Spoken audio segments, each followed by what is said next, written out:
शव सत्कार को नहीं विवाद शव सत्कार को नहीं देखा देइथिबा विवाद 3 दिन पर निष्कर्ष बाहरिला। निज जमीरे शव पोतिबो बोली मृतकंक स्वामी सहमति प्रदान कले। ग्रामवासी मध्य एई निष्पत्ति को स्वागत जणाइले। दीर्घ 3 दिन हेबो घरे पड़ी रहिथिबा शेषरे श्मशान पाइले। नवरंगपुर जिला उमरकोट ब्लॉक कोपेन पंचायत अंड्री गाँव माणिक सांतांकर गत सोमवार संध्यारे मृत्यु घटिथिला। माणिकंक परिवार निज मूल धर्म छाड़ी अन्य धर्म ग्रहण करिथिबारु शव सत्कार को नहीं गाँव में विवाद आरंभ होइथिला। गाँव अन्य हिंदू धर्मावलम्बी माने एई शव को गाँ श्मशान रे सत्कार करने को देबे नाही बोली जिद रे अटल थिले। एहा परे ग्रामर अप्रीतिकर परिस्थिति सृष्टि होगा। कौनसी अप्रीतिकर परिस्थिति को एड़ाइबा पई जिला प्रशासन और पुलिस पक्षरु घटनास्थल रे 3 प्लाटून पुलिस फोर्स सह जणे एएसपी 2 जण एसडीपीओ 5 जण आईआईसी सह अनेक अधिकारी मुतयन थिले। पुलिस और प्रशासन उभय पक्ष को बुझासुझा करथिले और शेष रे निष्कर्ष बाहरिथिला। तिक्तता थिला सब को नहीं ता आमे आपस बुझाणा भितर समाधान करिछु। दुई पक्ष को शांति कमिटी माध्यम रे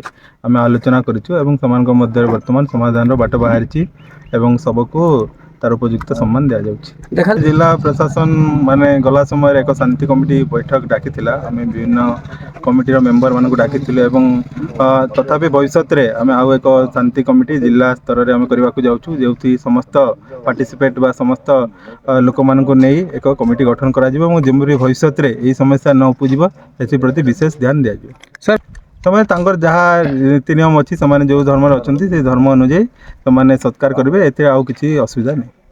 तांकर हमर आपस में तांकर प्राइवेट जमी बा निज जमी रे करबा को समान सहमति देइचंती एवं सेठी सत्कार करा जायछि। धन्यवाद। उमरकोट रु अभिषेक बेहरा रिपोर्ट विश्व विजयी न्यूज ओडिशा।